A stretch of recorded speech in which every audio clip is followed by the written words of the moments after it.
오늘 말씀 앞으로 3주 동안에 우리 열왕기 하에 있는 말씀을 우리가 살펴보려고 합니다. 우리 나아만 장군을 통해서 하나님께서 주시는 귀한 말씀들이 있으리라 생각이 됩니다. 우리 같이 기도드리겠습니다. 하나님 아버지, 오늘도 존귀한 말씀을 주셨사오니 이 나아만이라는 사람을 통해서 우리가 새로운 말씀을 깨닫게 하시고 이 말씀을 통해서 우리 자신을 돌아보는 겸허한 시간들이 되게 하옵소서. 예수 그리스도의 이름으로 기도드립니다. 아멘. 교회는 부흥을 일으켜야 됩니다. 그리고 사람에게도 부흥이 있어야 하는 것입니다. 교회가 부흥하지 않으면 죽은 교회가 되는 것입니다. 근데 이 부흥을 일으키기 위해서는 필요한 것들이 있습니다. 첫째, 부흥을 일으키려면 전적으로 하나님을 의지해야 합니다. 인간의 감정이나 인간의 뜻이 개입되면 부흥은 깨지는 것입니다. 그리고 하나님이 기뻐하시는 것을 해야 하는 것입니다. 사람이 중심이 돼서는 안 됩니다. 그리고 우리가 가는 이 길을 하나님께 온전히 맡겨야만 하는 것입니다. 그리고 마지막 가장 중요한 것인데 이 모든 것을 오직 믿음으로만 행동해야 하는 것입니다.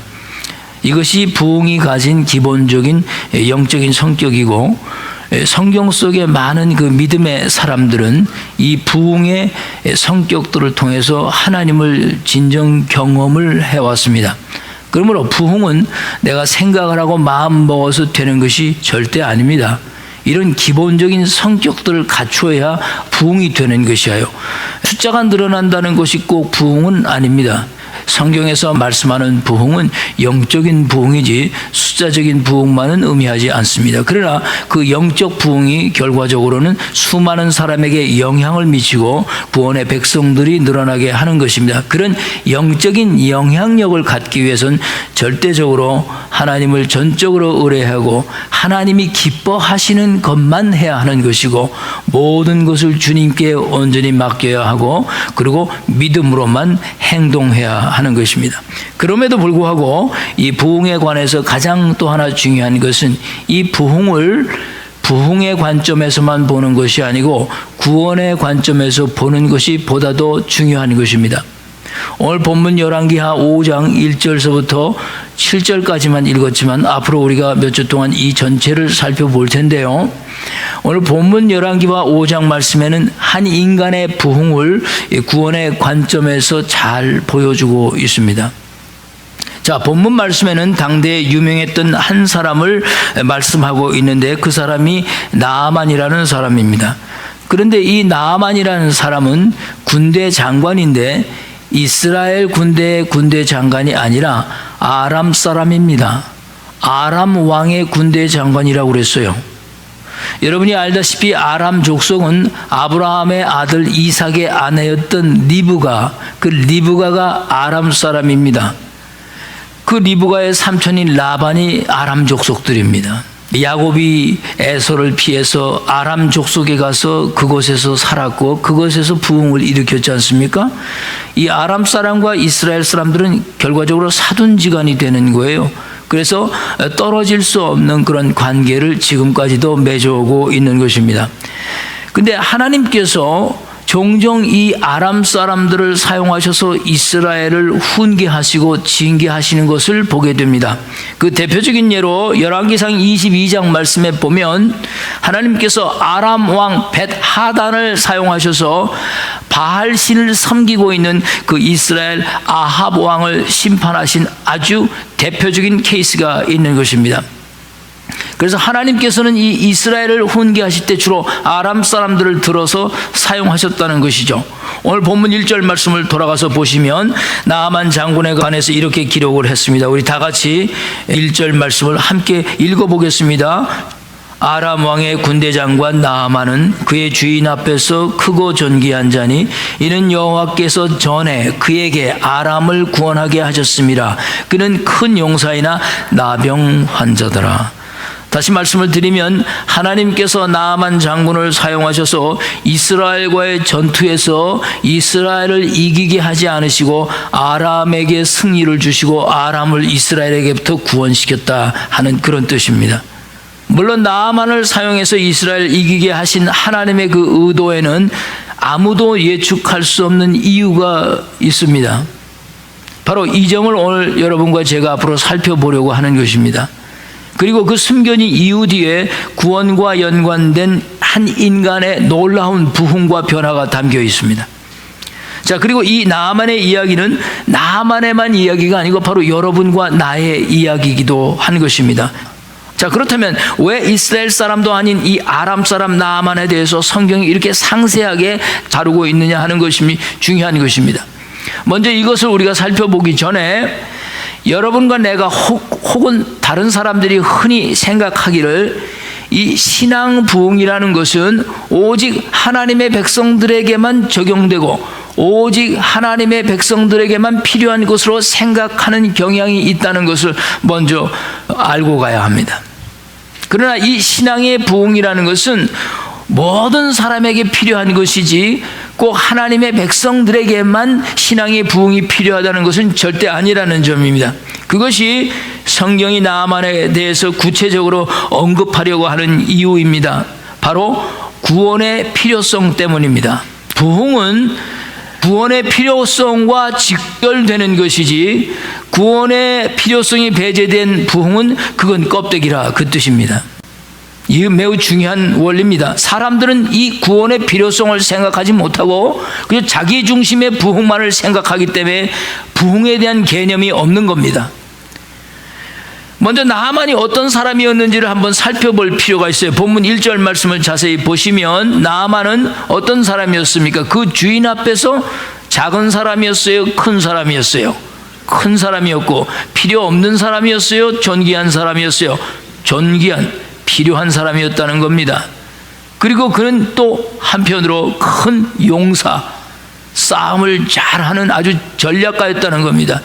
도대체 이 나아만에 대해서 성경이 이렇게 기록하고 있는 이유가 무엇일까요? 한마디로 말해서 나아만은 성공한 사람이다 그 뜻이에요. 세상에서 인정받고 필요로 하고 말이죠. 능력과 기술이 뛰어나서 어디든지 적용해도 모든 것을 다 해낼 수 있는 성공한 사람이라는 거예요. 그는 먼저 자신의 왕으로부터 인정을 받고 존귀하게 대우를 받는 자리까지 올라갔던 사람입니다.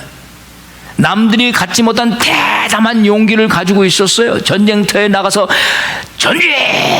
부하들이 다 따라올 수 있도록 자기는 뒤로 빠지면서 너희들은 앞으로 나와! 나는 뒤로 빠진다. 이런 사람이 아니었었어요. 앞으로 전진! 하면서 칼을 들고 나갈 때 쫙 따라나온 담대한 사람이었다는 거예요. 그리고 자신의 군대를 잘 통솔했어요. 사람들이 흔히 말하는 실력은 없는데 일반 배경으로 하늘에서 낙하산 타고 내려와서 높은 자리에 오른 그런 사람은 아니었다는 거예요. 밑바닥에서부터 차근차근 실력을 인정받고 존귀한 자리까지 오른 사람이 바로 이 나아만이었어요. 나아만이라는 이 사람은 이 세상 모든 사람들이 원하고 바라는 그 자리에 올랐던 성공을 거머쥔 인정받는 사람이었다는 겁니다. 그럼에도 불구하고 본문 1절 말씀을 보시면 그 마지막에 나아만에 대해서 충격적인 말씀을 하고 있어요. 무엇입니까? 이미 읽어보았듯이 성경은 나아만 장군이 크고 존귀한 자고 큰 용사고 위대했지만 그런데 마지막에 성경이 뭐라고 결론을 지었습니까? 그러나 그는 문둥병자라고 밝혔습니다. He was a great man. His abilities are so awesome, perfect. But 문둥병자였다는 거예요. 바로 여기에 여러분과 내가 깨달아야 할 중요한 영적인 메시지가 있어요. 자, 지금 성경은 사람들이 성공을 추구하고 성공을 위해서 달려가는 그것이 문제가 된다고 성경은 말한 적이 없습니다. 너 성공해라 이거예요. 너 열심히 해서 이 세상에서 인정받고 성공해라 이거예요. 그것을 잘못됐다고 말하지 않아요. 그리스도인들도 이 땅에서 성공해야 합니다. 얼마든지 성공을 향해 나갈 수 있습니다. 그런데 성경은 그 성공보다도 더 중요하게 생각해야 할 것이 있음을 밝히는 거예요. 그것이 무엇입니까?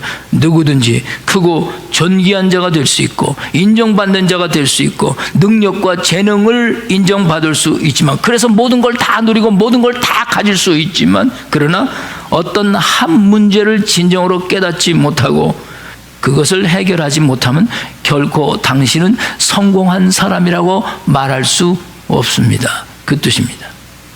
그러면 나만의 문제가 무엇이었습니까? 그가 문둥병자라는 겁니다. 이것이 나만 장군이 피할 수 없는 현실이요 그의 삶의 결론입니다. 이걸 고치지 않고선 그가 성공했다고 할 수가 없어요. 다시 말해서 이 뜻은 나만 장군의 모든 것은 이 문둥병으로 인해서 다 무의미하게 되었다는 거예요. 그가 가지고 있는 수많은 것으로 이 문둥병의 문제를 해결할 수 없다는 것입니다. 그 문둥병 그 하나가 나만을 망쳐놓았다는 거예요. 나만 장군은 이 문둥병이라는 엄청난 삶의 문제를 해결해야만 진정으로 성공한 사람이라고 불려질 수 있다는 것입니다. 그런데 여러분, 왜 문둥병이었을까요? 왜 다른 병은 안 되는 것일까요? 아마도 이것은 시대적 상황과 깊은 관계가 있으리라고 봅니다. 오늘날의 나아만은 문둥병으로 역사하지 않으시겠죠? 다른 것으로 역사하시겠죠? 그 시대는 대단한 병이었지만 오늘날 이 시대의 문둥병은 아무것도 아닌 거니까. 하나님은 문둥병으로 역사하진 않으실 겁니다. 당시에 가장 유행했던 전염성에 강했던 병이었기 때문이었을까요? 아니면 그 집안에, 나아만의 집안에 누군가가 문둥병이 있어서 유전자를 가지고 있었기 때문에 나아만이 자기도 원치 않는 문둥병을 갖게 됐던 것일까요? 근데 성경은 그렇게 얘기를 하질 않았어요. 그런데 성경은 문둥병을 아주, 오늘 여러분 레위기 13장에 읽어보셨지만 아주 더럽고 추하고 불결한 병으로 간주를 하고 있다는 점입니다.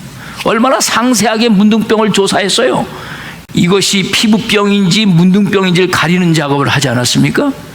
얼마나 이래를 또 두고 보고 또 이래를 두고 보고 머리털이 어떻게 변하는지 살점이 어떻게 변하는지 아주 감시하고 정확하게 판단해서 문둥병이라는 판단을 내렸다는 거예요. 소홀히 하지 않았다는 거예요. 그만큼 이 문둥병이 중요했다는 것입니다. 그 당시에는. 그리고 이 문둥병은 감염도가 아주 높기 때문에 문둥병 환자들 따로 격리에만 하게 했어야 했어요. 우리나라도 그런 케이스가 있지 않습니까? 소록도라는 케이스가. 오늘 여러분이 교독 때 읽은 레위기 13장에는 이 문둥병 환자를 부정한 사람으로 규정하는 말씀들을 우리가 다 읽었어요. 여러분, 문둥병의 특징이 무엇인지 아시죠? 무엇입니까? 문둥병은 사람을 구분하지 않는다는 거예요. 특이한 것은 만약에 문둥병 환자가 정결하게 됐을 때, 정하다고 인정받을 때 꼭 누구를 찾아갔어요? 제사장에 가야만 했습니다. 자신이 깨끗했다고 인정을 받고 입증받아서 서티피케이트를 받아야 하는 거예요. I'm free, 문둥병. 근데 여러분 생각을 해보세요. 참 이상하지 않습니까? 문둥병이라는 것이 발생하면 의사를 찾아가야지 왜 제사장을 찾아갑니까? 그런데 이 문둥병만큼은 누가 진찰을 해야 했느냐? 꼭 제사장이 진찰을 했다는 거예요. 그러니까 문둥병은 성경에서 무엇을 의미하냐면 인간의 죄를 상징하는 병으로 구약시대에서부터 표현되어 왔던 것입니다. 예수님 시대까지 그렇게 문둥병은 다루어져 왔어요. 십자가에서 예수님이 그것을 다 해결하심으로 깨끗해진 거예요. 유명한 영화 중에 배너라는 영화가 있잖아요. 그 배너라는 영화 볼 때 예수님이 십자가에 달려 죽으실 때 온 천지가 진동하고 땅이 갈라지면서 그 배너의 가족이 문둥병 걸려있다 낫는 모습을 여러분 그 영화에서 보시잖아요. 그런 거였어요. 그 당시에 문둥병 환자들 예수님 십자가에서 다 깨끗함을 입었다는 거예요. 해결이 됐다는 거예요. 그 이후에 문둥병은 이 세상에서 그렇게 중요한 병은 되지 않았습니다. 그러나 또 다른 병이 인간의 죄를 상징하게 되는 것입니다. 그러므로 이스라엘 백성들에게 있어서 이 문둥병은 하나님께서 주시는 병으로 믿었다는 거예요. 출애굽기 4장에 보면은 이스라엘 백성들이 하나님의 존재를 믿지 않을 때 모세가 걱정을 할 때 하나님께서 어떻게 했어요? 두려워 말라. 네 손을 내 품속에 넣었다 빼보라. 그래서 품속에 넣었다 보니 문둥병이 발하지 않았습니까? 그리고 다시 그걸 품에 넣었다 다시 빼보라니까 문둥병이 사라지지 않았습니까? 무엇을 상징하는 겁니까? 이스라엘의 죄를 상징하는 거예요. 그러므로 성령이 나아만 장군이 이 세상에서 크고 존귀한 자가 되었다 하더라도 결국은 여러분이 아무리 돈을 많이 벌고 아무리 건강하고 아무리 누릴 것을 다 누려도 결국 여러분이 풀 수 없는 문제 한 가지, 그러나 그 한 가지가 항상 남는다는 거예요. 그것이 무엇입니까? 그것이 바로 인간이 가지고 있는 죄성의 문제라는 거예요. 그거는 항상 그러나예요. 항상 그러나. 다 되는데 또 이쪽에서 펑 하고 터지고, 또 다 된 것 같은데 저쪽에서 펑 하고 터지고, 이 그러나, 이 문둥병의 문제가 우리 삶 속에서 끊이지 않고 발생한다는 뜻입니다. 그러니 이것은 씻음을 받아야 하고 나음을 입어야만 하는 것입니다. 절대로 우리가 가지고 다녀서는 안 되는 그 어떤 것이라는 거예요. 여러분, 죄가 가진 특성이 무엇입니까? 사회에서 인정받고 존귀한되고 돈을 많이 벌면 그 죄가 오다가 그 사람을 피해갑니까? 절대 그렇지 않아요. 죄는 누구에게나 다 임하는 것이에요. 더 많이 가질수록 죄는 더 크게 임하는 것입니다. 없으면 덜 적게 임하는 것이 죄요, 많으면 더 크게 임하는 것이 죄인 것입니다. 그 사람이 무엇을 가졌느냐, 그 사람이 어떤 사람이냐, 어떤 차를 타고 있느냐, 어떤 집에서 살고 있냐, 지식이 많으냐 적으냐, 착하냐 나쁘냐, 뭐 상관이 없어요. 나이가 많으냐 적으냐, 뭐 나이가 많으면 인생의 경험이 많아서 뭐 죄가 들어듭니까? 아닙니다. 나이가 많을수록 죄의 유혹이 더 강해집니다. 죄는 당시에 문둥병처럼 어느 누구에게나 전염될 수 있다는 것이 무서운 죄를 의미하고 있는 것이죠. 그리고 한번 이 죄에 물들어 버린 사람들은 그의 삶이 망가져 버린다는 것이에요. 그러므로 해결되어야만 하는 것입니다. 여러분, 지금 우리가 살고 있는 세상을 한번 둘러보세요. 과학과 기술 문명의 발달로 삶의 질은 높아지지 않았어요? 스마트폰을 가지고 다니지 않으면 요즘엔 대화도 못합니다. 에이즈라는 것은 이제 병도 취급도 안 됩니다. 이제는 백신이 너무 잘 나와가지고. 잡지나 광고에 보세요. 온통 건강에 관한 약재들, 선전들로 그냥 가득 찼어요. 영양제서부터 뭐 그거 하나 먹으면, 한국 라디오 방송 새벽에 들고 가다 보면요, 그냥 나오는 것마다 다 뭐 한방에 건강 얘기에 뭐, 와, 그거 하나 먹으면 모든 게 다 날 것 같아. 그러나 그 소리에 속지 마십시오. 인간 역사에 이렇게 잘 살아본 적이 없어요, 여러분. 그런데 정말 문제가 없는 세상입니까? 정말 여러분과 나는 지금 잘 살고 있는 것입니까? 그런데 성경이 오늘 뭐라고 말씀하시냐 하면, 여러분과 나에게도 그러나가 있다는 거예요. 그것이 문둥병인지 아니면 암이든지 아니면 인생의 어떤 해결할 수 없는 고뇌든지, 그 그러나가 항상 있다는 거예요. 그 그러나가 항상 우리 삶에 찾아와서 끼어들고 우리를 괴롭힌다는 겁니다. 어제까지만 해도 모든 것이 다 좋았어요. 잘 되는 것 같았어요. 그런데 그러나 뻥 하고 하나 터지는 거예요. 그래서 그거 잘 마무리했어요. 그래서 또 잘 가는데 또 얼마 잘 좋게 가다 보니까 또 그러나 또 일이 터지는 거예요. 여러분과 제가 이제까지 건강했다고 합시다. 그러나가 있는 거예요. 어제는 우수한 성적으로 대학을 졸업했어요. 근데 그러나가 있는 거예요. 그 우수한 성적으로 졸업한 대학 졸업장이 오늘날 쓸모없이 돼버리는 거예요. 어제까지는 정말 행복했어요. 문제가 없었어요. 자식도 말썽 안 부리고 남편과 아내 사이도 좋고 다 좋았어요. 그런데 오늘 아침에 일어나 보니까 그러나가 터진 겁니다. 그렇다면 이 문제를 우리가 어떻게 해결할 수 있을까요? 이것이 여러분과 나에게 지금 중요한 문제예요. 자, 2절 3절 말씀을 돌아가서 그 문제 해결의 방법을 보십시다.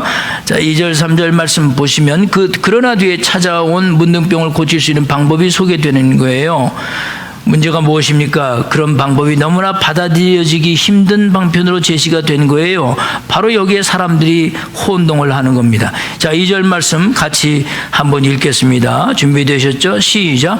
전에 아람 사람이 떼를 지어 나아가서 이스라엘 땅에서 어린 소녀 하나를 사로잡음에 그가 나아만의 아내에게 수종 들더니. 자, 이 말씀을 보면 아람 사람이 떼를 지어 나갔다고 그랬어요.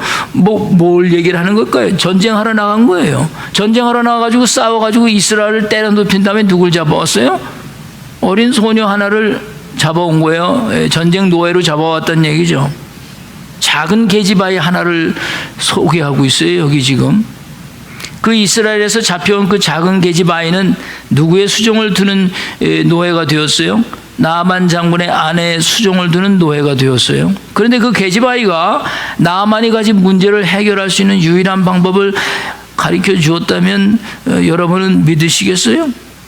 그런데 중요한 것은 모든 계집 아이가 다 유일한 방법을 말해 줄 수 있는 것이 아니고 이스라엘에서 잡혀온 요 계집 아이 하나만이 그 얘기를 했다는 거예요. The girl이에요. The girl. 그러니까 이 계집 아이만이 그렇게 말할 수 있다는 겁니다. 그 계집 아이가 어떤 방법을 제안을 했습니까? 3절 말씀 한번 보십시다. 성경이 이렇게 말씀하잖아요. 시작. 우리 주인이 사마리아에 계신 선지자 앞에 계셨으면 좋겠나이다. 저가 그 문둥병 고치리이다. 할렐루야. 보세요. 분명하게 문둥병을 고치는 방법을 가르쳐 줬어요. 고침을 받는 방법이 참으로 특이하지 않습니까? 고침을 받기 위해서 무엇을 먹어야 하는 것도 아니고 무엇을 발라야 하는 것도 아니고 지금 뭐예요? 누군가를 만나야 고칠 수 있다는 거예요. 먹어도 못 고쳐, 발라도 못 고쳐. 누군가를 만나야 고친다는 거예요. 그 만나야 할 누군가가 누굽니까? 선지자라고 말씀했어요. 선지자. 그가 그 나병을 고치리이다. 얼마나 중요한 말씀입니까? 선지자를 만나야 그 나병을 고칠 수 있지, 암만 우술초를 바르고 암만 좋은 약재를 먹어도 낫지 않는다는 거예요. 그런데 그 작은 계집 아이가 제시한 그 구원의 방법을 나아만이 쉽게 받아들였나요? 작은 계집이 그렇게 말을 했을 때 나아만이 어떻게 했어요? 들었습니까? 안 들었습니까? 들었죠. 들었다고 성경은 말씀하고 있잖아요. 안 들은 것이 아니에요. 듣기는 들었지만 받아들이지 않은 것입니다. 이것이 중요한 거예요. 들었다고 해서 받아들인 게 아니에요. 얼마든지 들었어요. 그러나 마음속 깊이 받아들이지 않은 겁니다. 들었다는 것은 절대 받아들였다는 뜻이 아니에요. 제가 여기서 암만 설교를 해서 여러분이 1000가지의 설교를 들었다고 해서 그게 받아들여진 것이냐? 절대 아닙니다. 그렇다면 왜 받아들여지지 못했을까요? 바로 그 작은 계집 아이, 노예로 잡혀온 그 계집 아이가 얘기했기 때문에 그렇습니다. 바로 이것이 하나님 앞에서 인간이 가지고 있는 근본적인 문제라는 거예요. 나아만 장군이 작은 계집 아이의 제안을 들었지만 그는 결국 누구를 찾아갔죠? 선지자를 찾아갔나요? 자신보다 더 높은 자리에 있는 자신의 왕을 찾아갔지 않습니까? 이게 인간이 가지고 있는 문제라는 거예요. 우리가 하나님께서 계획하신 구원과 치유의 방법을 듣지 않는 게 아니에요. 수천 번을 들어왔어요. 이렇게 하면 되지 않는다. 이렇게 해야만 된다. 수천 번을 들어왔지만 진짜 받아들이지 않은 거예요. 그래서 그러나가 항상 따라오게 되는 거예요. 그리고 우리도 똑같이 나아만처럼 나보다 더 좋은 위치에 있는 사람을 찾아가는 것입니다. 그리고 그들의 소리를 먼저 듣기를 원하는 거죠. 사람들의 문제는 크고 위대하고 존귀한 것들에 매료되는 것이에요. 절대로 작고 보잘것없는 것에 매료되지를 못하는 겁니다. 그래서 나아만은 선지자가 아닌 권력자를 먼저 찾아간 거예요. 능력이 있다고 생각하는 왕을 찾아간 것입니다. 오늘 보면 4절에서 6절까지의 말씀이 바로 여러분과 제가 늘 하고 있는 일을 밝혀주는 거예요. 나아만 장군이 보세요. 왕을 찾아갔더니 그 아람 왕이 나아만에게 해준 것이 무엇이었습니까? 그 문제를 해결해 주었습니까? 아니죠. 절대로 해결할 수 없는 문제 아닙니까? 자신이 풀 수 없다는 것을 너무나 잘 안 아람 왕은 누구에게 보냈어요? 이스라엘 왕에게 보내는 겁니다. 이제 편지를 하나 써줘서 이스라엘 왕에게 보내는 거예요. 그리고는 무엇을 들고 가게 했습니까? 은 10달란트와 금 6,000개와 의복 10벌을 가지고 가도록 했어요. 그리고 이스라엘 왕에게 이르기를 나만을 고쳐주십시오 했어요. 이 사람도 똑같은 문제를 가지고 있는 거예요. 이 사람도 결국 누구를 찾아가게 한 건 자기보다 더 높은 권력자를 찾아가게 한 겁니다. 거기에 뇌물까지 곁들여 가지고 한 거예요. 이것이 우리 인간이 늘 하고 있는 모습들이라는 거예요. 구원을 해결하는 인간의 방법은 항상 이런 겁니다. 교회가 대표적인 케이스예요. 교회가. 그렇다면 이스라엘 왕은 고칠 수 있을까요? 없을까요? 고쳤습니까? 못 고쳤습니까? 이스라엘 왕은 괴로워하지 않았습니까? 어찌하여 나에게 보냈느냐? 내가 하나님이냐? 그래도 이스라엘 왕은 뭐 생각하는 게 있었어요, 영적으로. 이건 하나님만이 하실 수 있는 거라는 걸 알고 있었다는 거지. 이스라엘 왕이 내가 하나님이냐, 왜 나한테 보냈느냐, 이건 하나님께 가야 할 문제가 아니냐. 그리고 괴로워하는 모습을 보여주고 있습니다. 구원이 너무나 작고 보잘것없는 계집아이가 말한 것이기에 그 안에 해결이 있다고 보지 않은 거예요. 우리의 문제가 그래요. 우리의 문제가 그렇습니다. 사람들이 오늘날 하고 있는 것을 보세요. 교회를 크게 잘 지어놓으면 그것에 구원이 더 많은 줄 아는 겁니다. 좋은 프로그램이 있으면 거기에 진짜 구원이 있는 줄 알아요. 물론 도움도 되고 유익도 되겠죠. 듣기 좋고 재미있는 설교를 하고 한참 웃다 나면 뭔가 된 것 같은데 머릿속에 남고 가슴속에 남는 건 하나도 없어요. 다 좋지만 사람도 많고 자원도 풍부하고 기술이 뒷받침되고 모든 것이 뒷받침되는 곳이지만 공허할 때가 있어요. 그러나 하나님의 구원은 그렇게 오지 않는다는 거예요. 구원은 항상 하나님이 생각하지 못한 곳에서부터 시작되는 거예요. 잘 나가다 그러나가 오면 바로 그러나 그 속에 여러분을 향한 하나님의 놀라운 은혜와 구원의 은혜가 도사리고 있는 거예요. 그걸 볼 수 있어야 된다는 거예요. 하나님의 구원은 절대로 크고 위대한 여러분이 잘하는 곳, 잘해서 잘 되는 곳에 하나님의 구원과 하나님의 은혜가 있지는 않아요. 그러나 바로 그곳에 하나님의 은혜가 도사리는 거예요. 가장 힘들고 가장 어렵고 가장 이 문제를 다루기 어려운 그 순간에 하나님은 그곳에서 구원을 시작하시는 것입니다. 왜요? 구원은 우리가 로마서에서 봐왔듯이 구원은 믿는 자에게 나타나시는 하나님의 능력이 되어야 하기 때문입니다. 그러나가 하나님이 주시는 은혜라고 믿어야만 구원의 능력이 나타나기 때문입니다. 여러분, 다윗이 골리앗과 싸울 때를 보세요. 그는 아주 작고 어린 소년에 불과했지 않습니까? 다윗은 갑옷도 입지 않았어요. 칼과 창도 들지 않았어요. 모두 다 두려워했어요. 그런데 너무나 보잘것없고 작은 그 다윗의 모습을 생각해 보세요. 그러나 하나님은 그 작고 보잘것없는 다윗의 그 작은 손에 들려있는 몸맷돌, 그 작은 돌로 그 거인 골리앗을 무너뜨린 것입니다.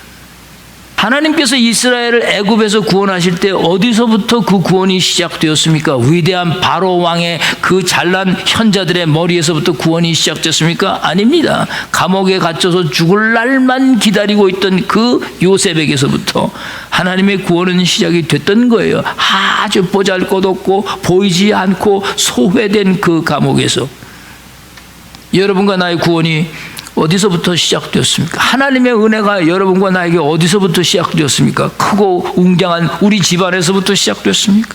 이 크고 웅장한 교회 안에서부터 시작됐습니까? 아닙니다. 아주 작고 보잘것없고 알려지지 않은 팔레스타인의 지역 한 구석에서 구원이 시작됐어요. 유대 성읍 가운데서도 가장 작은 고을이라고 한 그 베들레헴에서 구원이 시작됐단 말이에요. 가장 작은 곳. 그리고 호화롭고 편안한 호텔과 그 왕궁 같은 그 병원이 아닌 가축들이 먹고 자고 하는 그 마구간 그 버려진 말구 위에서 구원이 시작이 된 것입니다. 여러분과 나의 문제는 듣지 않는 것이 아니에요. 들어요. 듣는데 또 보지 않는 것이 아니에요. 봐요. 그러나 너무나 작고 보잘것없는 곳에서 제시된 이 하나님의 은혜와 구원의 방법을 받아들이지 못하고 이해하지 못하는 겁니다. 이 나아만의 구원의 시작은 바로 자신의 집 부엌 안에 있는 어린 여종에게서부터 시작된 것입니다. 그것이 나아만의 말구여였습니다. 그것이 나아만의 베들레헴이었던 것입니다. 가장 작고 보잘것없는 곳이었습니다. 그러니까 여러분과 내가 작고 보잘것없다고 그곳에 구원이 없다고 생각하는 잘못을 범해서는 안 되는 것입니다. 구원은 항상 이렇게 버려진 곳, 없는 곳, 작은 곳, 소외된 곳에서 시작된 것을 기억하셔야 하는 것입니다. 그러므로 여러분과 나의 신앙봉에 가장 중요한 것은 이렇게 작은 것을 둘러볼 줄 아는 영안을 가지고 있어야 하는 것이에요.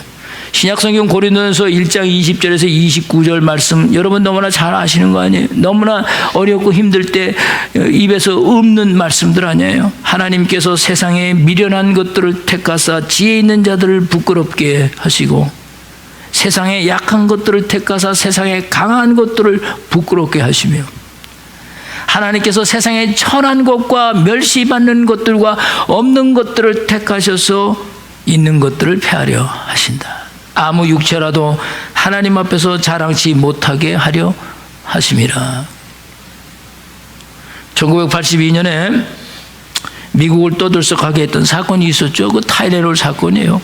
한 정신 이상자가 그 타이레놀 안에다, 그때는 타이레놀이 이거 캡슐 형식으로 되어 있어서 열었다 뺐다 할 수 있어요. 그 이후엔 이제는 그 필로 나오잖아요. 그 안에다 독극물을 집어넣어가지고 5명이 사망하는 중대한 사건이 발생하지 않았었습니까? 타이레놀 제작회사가 존슨앤존슨이었는데 이 존슨앤존슨 회사가 존폐 위기에 달렸었습니다. 그때 당시에. 그때 존슨앤존슨 회장이었던 그 제임스 벌크 회장이 기자 인터뷰를 자청하지 않았습니까? 그리고 순간순간 기자 인터뷰를 했어요, 당시에. 그래서 그들이 알고 있는 모든 정보를 국민들에게 공개하지 않았습니까? 아주 중요한 일을 한 거죠. 감추지 않았다는 거예요. 그리고 모든 그 타이레놀을, 전 세계에 나가 있는 그 타이레놀을 수집하는 과정에서 또다시 독극물이 투입된 2개의 타이레놀을 추가로 발견하게 되는 거예요. 존슨앤존슨 회사가 입은 경제적 손실과 그 신용은 엄청나게 타락을 했어요. 망할 지경이었습니다.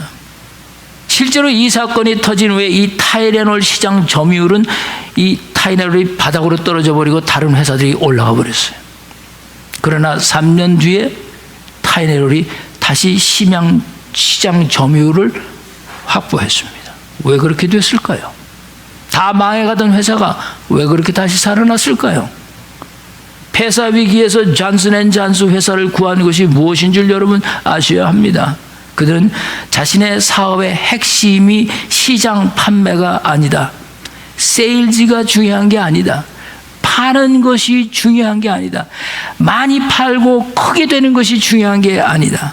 폐사 직전에 그들을 깨우치고 구원해 준 것은 보이지 않는 곳에 숨어있는 작은 어린아이들 생명까지도 관심을 가졌다는 거예요. 작은 어린아이 생명 하나까지도 세심한 관심을 가지고 그들의 생명을 보호하려고 하는, 그 생명을 소중히 여긴 그 존슨앤존슨의 그 새로운 회사 경영 방침이 폐사 위기에서 그 회사를 3년 뒤에 다시 끌어올려 놓은 겁니다. 타이레놀이 지금은 어느 회사도 도전할 수 없는 막강한 자리를 지금까지 유지하고 있는 것입니다. 그 존슨앤존슨 타이레놀도 코로나가 크게 온 겁니다. 그러나 그들이 깨달은 것은 생명이었어요. 생명. 자기네가 볼 수 없는 시민의 생명을 본 거예요. 구원은 항상 이런 식으로, 하나님의 은혜는 항상 이렇게 시작되는 거예요. 여러분과 저는 하나님의 구원이 작은 곳에 있음을 잊지 말고 우리는 늘 기억하고 깨어 있어야 하는 거예요. 아무리 크고 존귀한 자가 되었다 할지라도, 아무리 능력 있는 자라 할지라도 그러나가 뒤에 따라오는지 그것을 받아들이고 인정하고 준비할 줄 아는 사람들이 되어야 되는 것입니다. 오늘도 여러분 삶에 그러나가 있었을 것입니다. 그러나 나는 문둥병자에 불과하다. 그러나 역시 나는 죄인에 불과하다. 그러나 나는 역시 부족하다. 항상 우리 인생에 그러나가 있다는 것을 잊지 마십시오. 그러나 뒤에 죄의 문제를 남겨서는 안 되는 것입니다. 그동안 우리가 무시하고 돌보지 않았던 내 삶의 작은 것이 도대체 무엇일까? 내가 그동안 자녀를 잘 못 돌보았을까? 내가 아니면 사업을 잘 못 돌보았을까? 아니면 내가 내 건강을 잘 못 돌보았을까? 아니면 내가 인간관계, 누구와의 관계를 잘 돌보지 못했을까? 그 어떤 작은 것이라 할지라도 그러나가 거기서 생겼다면 우리는 그것을 다시 돌아보아야 하는 것이에요. 그리고 하나님이 그러나 작은 것을 통해 주시는 것이 무엇인지 깊이 깨닫고 하나님의 구원과 하나님의 은혜가 거기서부터 다시 새롭게 시작된다는 것을 믿고 믿음으로만 나아가시는 여러분 되시길 주의 이름으로 간절히 축복드립니다.